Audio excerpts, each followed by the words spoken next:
Student welcome to YouTube channel commerce proficiency. आज की class में हम पढ़ेंगे इन्वेस्टमेंट फ्लक्चुएशन रिजर्व के बारे में।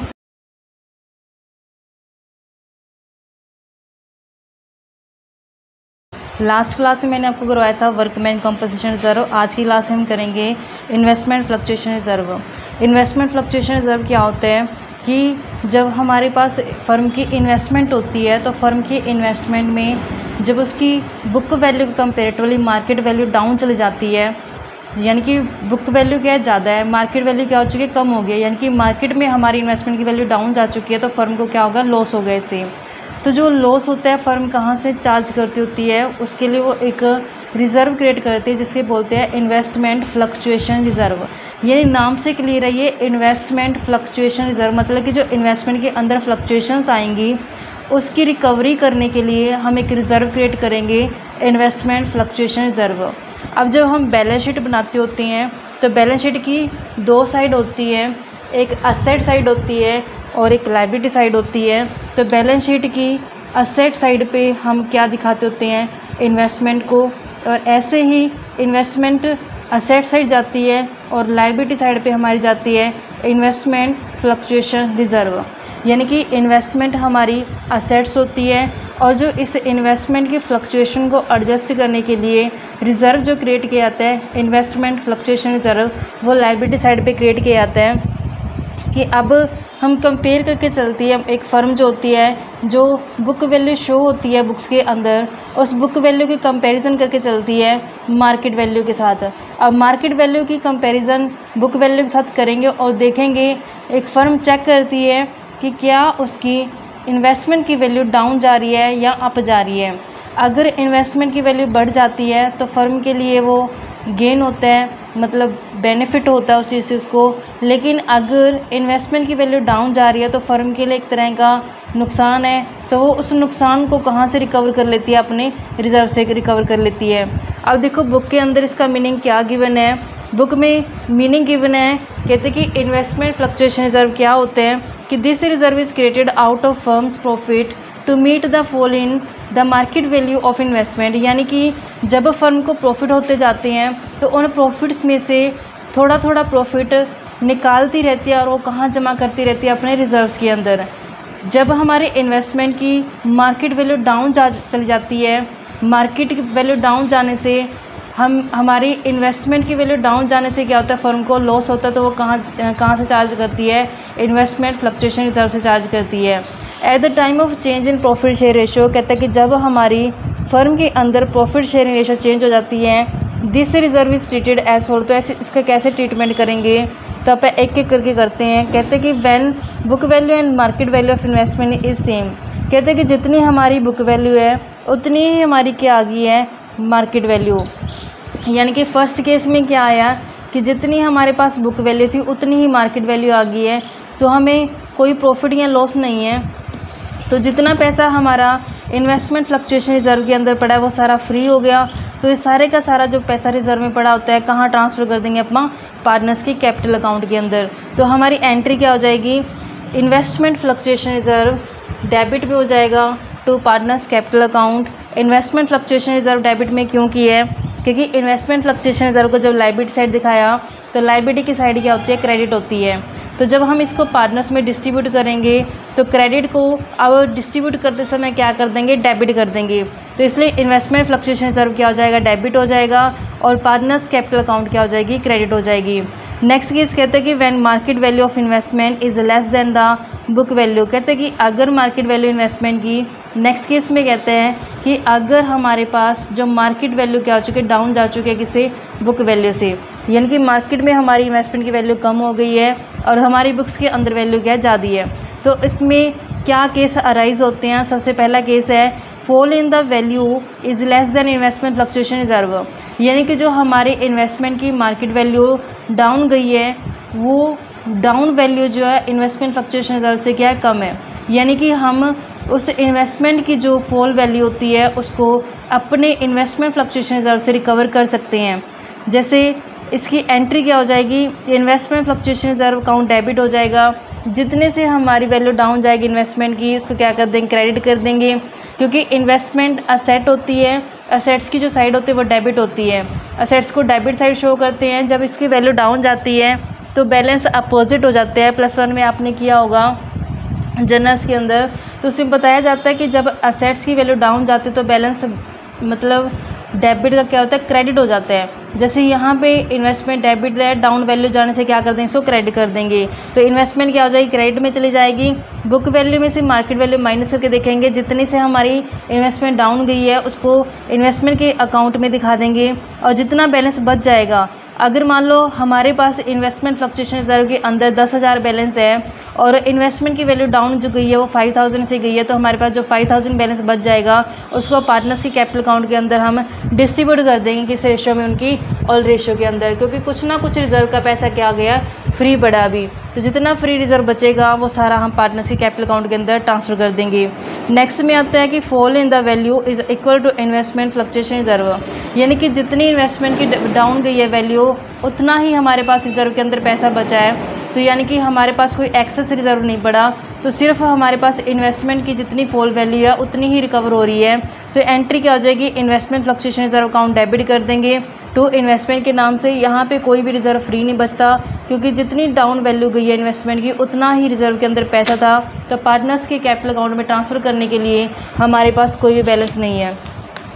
नेक्स्ट में हमारे पास कहते हैं fall in the value is more than the investment fluctuation reserve, यानी कि अगर मान लो कि जो वैल्यू डाउन गई इन्वेस्टमेंट की वो ज़्यादा गई है किससे, जितना हमारे पास रिजर्व है, यानी कि हमारे रिजर्व है जो रिकवर नहीं कर पा रहे हैं डाउन वैल्यू को। तो अब जितने लॉस होगा, जितनी वैल्यू रिकवर नहीं हो पाएगी रिजर्व से, वो हम रिवैल्यूएशन अकाउंट में ट्रांसफ़र कर देंगे।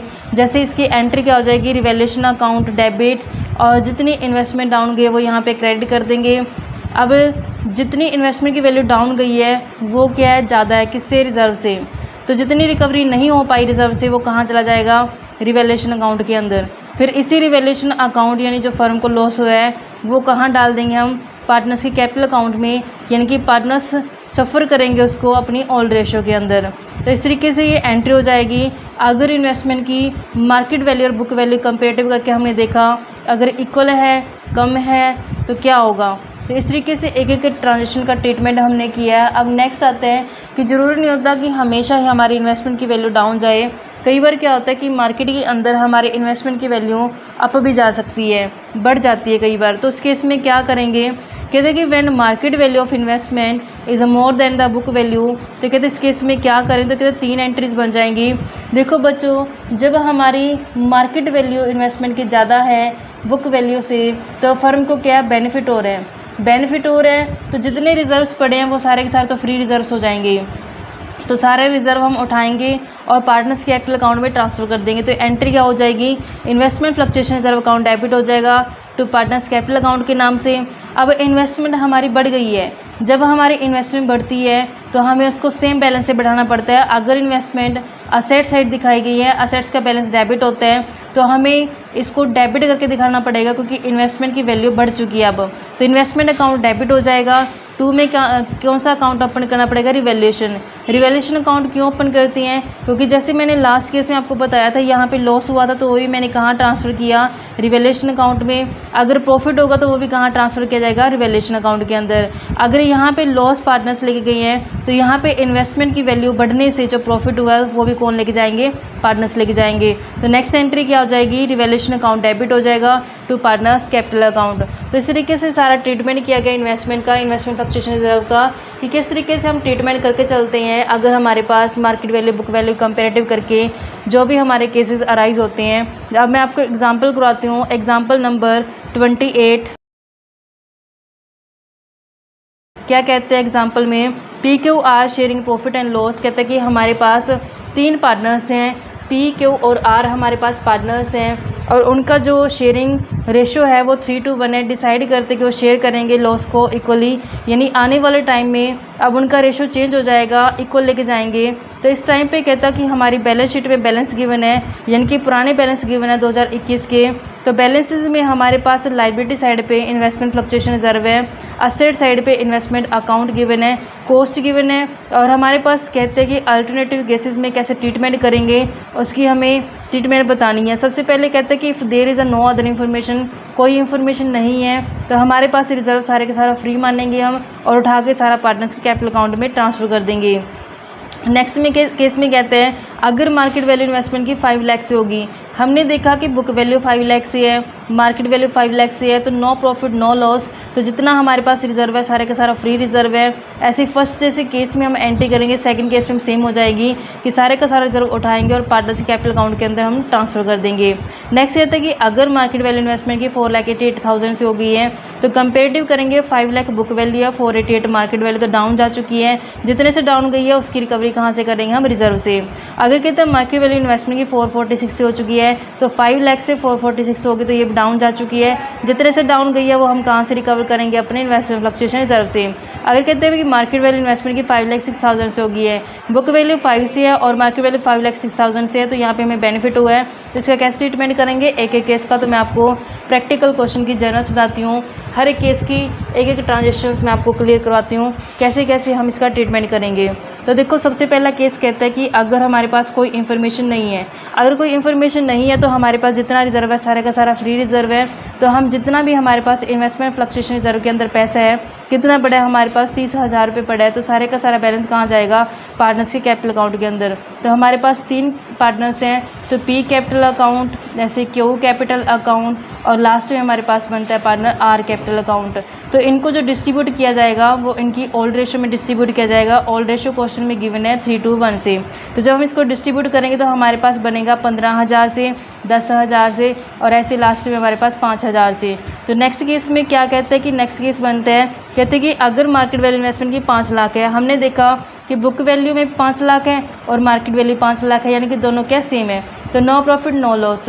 तो हमारे पास जितना रिजर्व पड़ा है बैलेंस शीट के अंदर लायबिलिटी साइड पे सारा फ्री रिजर्व है, तो सेम यही एंट्री हो जाएगी। तो यहाँ पे भी सेम केस बनेगा कि जो फर्स्ट केस में एंट्री की है वही क्या आ जाएगी, यहाँ पे सेम आ जाएगी, क्योंकि book value market value same है, फर्म को ना ही तो कोई प्रॉफिट हो रहा है और ना ही फर्म को कोई लॉस हो रहा। उससे नेक्स्ट केस में कहते हैं कि अगर हमारे पास जो मार्केट वैल्यू है फर्म की कितनी हो चुकी है, 4,88,000 से हो चुकी है। अब हमने देखा कि हमारे पास बुक वैल्यू है वो 5 लाख से है, ऐसे ही जो हमारे पास मार्केट वैल्यू है वो कितनी हो चुकी है, 4,88,000 से। अब हमारी मार्केट वैल्यू क्या है, वो डाउन जा चुकी है। अब देखते हैं कितने से डाउन गई है, तो जब हम 5 लाख में से 4,88,000 माइनस करेंगे तो हमारे पास बैलेंस बन जाएगा कि 12,000 से क्या जा चुकी है, डाउन जा चुकी है। तो अब हम देखते हैं कि 12,000 जो डाउन गई तो हमारे पास इन्वेस्टमेंट फ्लक्चुएशन रिजर्व के अंदर जो बैलेंस पड़ा 30,000 से है, यानी कि रिकवरी हो जाएगी। तो जब हम इन्वेस्टमेंट फ्लक्चुएशन रिजर्व में पैसा देखते हैं कि 30,000 से है, उसमें हम माइनस करते हैं, यानी कि जो इन्वेस्टमेंट हमारी डाउन गई है, क्योंकि इन्वेस्टमेंट हमारी असेट्स होती है, डेबिट साइड शो करता है, जब इसकी वैल्यू डाउन जाती है तो हम इसको कहाँ दिखाएंगे, क्रेडिट साइड पे। कितने से डाउन जा चुकी है, 12,000 से। अब देखो 30,000 में से 12,000 चले गए हैं, तो अभी बैलेंस जो बचता है वो फ्री रिजर्व हो गया, तो उसको कहाँ ट्रांसफ़र करेंगे हम, पार्टनर्स के कैपिटल अकाउंट के अंदर। तो एंट्री क्या हो जाएगी, P capital account debit credit हो जाएगा, क्यू कैपिटल अकाउंट क्रेडिट हो जाएगा, ऐसे ही P Q R capital account भी क्या हो जाएगा, क्रेडिट हो जाएगा।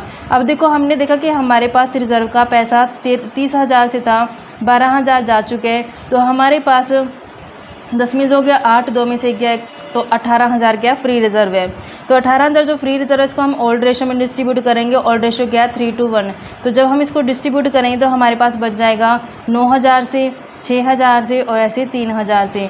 तो हमारे पास ये एंट्री हो जाएगी थर्ड केस की। अगर हमारी बुक वैल्यू क्या है, 5 लाख है, मार्केट वैल्यू 4,88,000 है, देखा कि बुक वैल्यू तो ज़्यादा है, मार्केट वैल्यू क्या डाउन है। अब हमने देखा कितने डाउन जा चुकी है मार्केट वैल्यू, 12,000 से।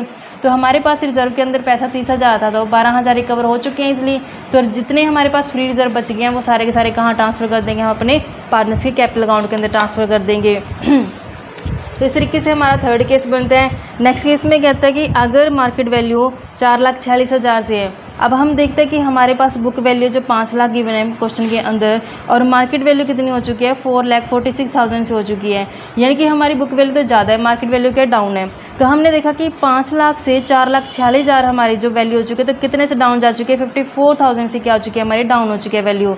अब हमने चेक किया कि हमारे पास इन्वेस्टमेंट फ्लक्चुएशन रिजर्व के अंदर जो पैसा पड़ा है वो तो सिर्फ कितना है, 30,000 से, जबकि जो इन्वेस्टमेंट की वैल्यू डाउन जा चुकी है वो कितने से जा चुकी है, 54,000 से। तो यहाँ पे 54,000 तो ज़्यादा हो गया ना, रिकवरी नहीं हो पा रही है। तो जितनी रिकवरी नहीं हो पा रही है उसके लिए हम अलग से अकाउंट ओपन करते हैं, उसको क्या नाम देंगे, रिवैल्यूएशन अकाउंट। यानी कि जो हमें लॉस होगा उसके लिए हमने एक अलग से अकाउंट ओपन किया, रिवैल्यूएशन अकाउंट, और रिवैल्यूएशन अकाउंट में इस लॉस के अमाउंट को क्या कर दिया, ट्रांसफ़र कर दिया। अब यही रिवैल्यूएशन अकाउंट को ना हम लास्ट में क्या करते होते हैं, इसी रिवैल्यूएशन अकाउंट का जो लॉस होता है फर्म कहाँ से चार्ज करती है, अपने पार्टनर से। तो पार्टनर्स कैपिटल अकाउंट क्या हो जाएगी, डेबिट हो जाएगी, पी कैपिटल अकाउंट डेबिट हो जाएगी, ऐसे क्यू कैपिटल अकाउंट भी डेबिट हो जाएगा, आर कैपिटल अकाउंट भी डेबिट हो जाएगा। और कौन सा पैसा डिस्ट्रीब्यूट करना है, रिवैल्यूएशन का। तो 2 में क्या हो जाएगा, रिवैल्यूएशन, क्योंकि रिवैल्यूएशन यहाँ पे डेबिट था, जब पार्टनर से चार्ज किया जाएगा तो क्या कर देंगे, इसको क्रेडिट कर देंगे। तो ये भी किस रेशो में डिस्ट्रीब्यूट किया जाएगा, ऑल रेशो, यानी कि 3:1 में डिस्ट्रीब्यूट कर देंगे हम इसको। जब डिस्ट्रीब्यूट करेंगे तो 12,000 से इसकी अमाउंट आ जाएगी, 8,000 से, और ऐसे ही 4,000 से। तो ये हमारे पास केस फोर्थ बनता था कि जब हमारी मार्केट वैल्यू क्या है 446,000 से, ये फोर्थ केस की हमने ट्रांजेक्शन की है। अब लास्ट केस में कहता है हमारे पास कि अगर फिफ्थ केस में कहता है कि अगर जो हमारी मार्केट वैल्यू वो कितनी हो चुकी है, 5,06,000 से हो चुकी है, जबकि हमारे पास बुक वैल्यू कितनी है, 5 लाख से है। तो यहाँ पे मार्केट वैल्यू क्या है, ज़्यादा हो चुकी है। तो कितने का फर्म को बेनिफिट हो चुका है, 6,000 का। यानी कि मार्केट वैल्यू में हमारे इन्वेस्टमेंट की वैल्यू क्या है, ज़्यादा है, मार्केट के अंदर हमारे इन्वेस्टमेंट की वैल्यू ज़्यादा है, तो फर्म को क्या होगा, प्रॉफिट हो गया। तो अब देखो कि जितने रिजर्व पड़े हैं वो तो सारे फ्री हो जाएंगे, क्योंकि उसमें से कुछ भी रिकवरी करने की ज़रूरत नहीं है, क्योंकि इस बार फर्म को क्या हो गया, बेनिफिट हो गया, गेन हो गया है, क्योंकि इन्वेस्टमेंट की वैल्यू बढ़ चुकी है। तो इन्वेस्टमेंट फ्लक्चुएशन रिजर्व को उठाएंगे, सारे का सारा पैसा जितना ही पड़ा है 30,000 से, और अपने पार्टनर्स के अंदर इसको डिस्ट्रीब्यूट कर देंगे, पी कैपिटल अकाउंट के नाम से, क्यू कैपिटल अकाउंट के नाम से, ऐसे लास्ट हमारे पास पार्टनर बनते हैं आर, तो आर कैपिटल अकाउंट के नाम से। तो किस रेशो में इसको डिस्ट्रीब्यूट करेंगे, ऑल रेशो में, 3:1 रेशो में हम इसको डिस्ट्रीब्यूट करते हैं। 30,000 को जब हम इसको डिस्ट्रीब्यूट करेंगे तो 15,000 से, 10,000 से, ऐसे 5,000 से। अब हमारे पास इन्वेस्टमेंट की वैल्यू बढ़ चुकी है, तो बढ़ी हुई वैल्यू को दिखाना पड़ेगा। इन्वेस्टमेंट जो होती है वो असेट साइड दिखाई जाती है, असेट साइड की डेबिट साइड होती है। यानी कि अब जब हम इन्वेस्टमेंट की वैल्यू को बढ़ा के दिखाएंगे तो इसको सेम बैलेंस से बढ़ाना पड़ेगा, यानी कि इन्वेस्टमेंट को क्या करना पड़ेगा, डेबिट ही दिखाना पड़ेगा। तो हमारे पास एंट्री क्या हो जाएगी, इन्वेस्टमेंट अकाउंट डेबिट हो जाएगा। कितने से बढ़ चुकी है वैल्यू, 5 लाख से 5,06,000 हो गई, यानी कि 6,000 से हमारे पास बेनिफिट हो गया। तो इसके लिए हम कौन सा अकाउंट ओपन करेंगे, रिवैल्यूएशन अकाउंट, क्योंकि जितना प्रॉफिट या लॉस होता है कहाँ जाता है, वो रिवैल्यूएशन अकाउंट के अंदर जाते हैं। तो 6,000 हमने कहाँ ट्रांसफर कर दिए, अपने रिवैल्यूएशन अकाउंट में। अब जब हमने ऊपर जो 24,000 का लॉस हुआ था वो पार्टनर्स लेके गए थे, तो जो ये प्रॉफिट है 6,000 का, तो ये भी कौन लेके जाएंगे, पार्टनर्स लेके जाएंगे। तो रिवैल्यूएशन अकाउंट डेबिट हो जाएगा, क्योंकि यहाँ पे मैंने क्या किया, रिवैल्यूएशन अकाउंट को क्रेडिट किया हुआ है। तो रिवैल्यूएशन अकाउंट में जो 6,000 पे पैसा पड़ा है हमारे पास, ये तीनों पार्टनर्स में डिस्ट्रीब्यूट कर देंगे पी कैपिटल अकाउंट के नाम से, ऐसे नेक्स्ट पी के बाद क्यू कैपिटल अकाउंट, और लास्ट हमारे पास पार्टनर बनता है आर, तो आर कैपिटल अकाउंट के नाम से। तो हम इसको ऑल रेशो में डिस्ट्रीब्यूट करेंगे, ऑल रेशो हमारे पास 3:1 बनता है। तो इसको जब डिस्ट्रीब्यूट करेंगे तो 3,000 से हमारा बैलेंस बन जाएगा, 2,000 से हमारा बैलेंस बन जाएगा, और ऐसे ही 1,000 से बैलेंस बन जाएगा। तो इस तरीके से हमारे पास केसेस बनते थे, जितने भी केस थे हमारे पास पाँचों के पाँचों अपने कर लिए इस क्वेश्चन के अंदर। आई होप कि बच्चों आपको समझ में आया होगा, एक एक कंसेप्ट को मैंने अपनी तरफ से पूरी क्लैरिटी देने की कोशिश की है। इससे पिछले क्लासेस में मैंने आपको हर एक टॉपिक को बिल्कुल सीरीज़ वाइज कंसिस्टेंसी से कराया। अगर आपने मेरी लास्ट क्लासेस अब तक नहीं देखी हैं तो आप उसको देखिए। ऐसे मेरी क्लासेस कंटिन्यू देखने के लिए आप मेरे चैनल कॉमर्स प्रोफिशिएंसी को सब्सक्राइब, लाइक एंड शेयर करें।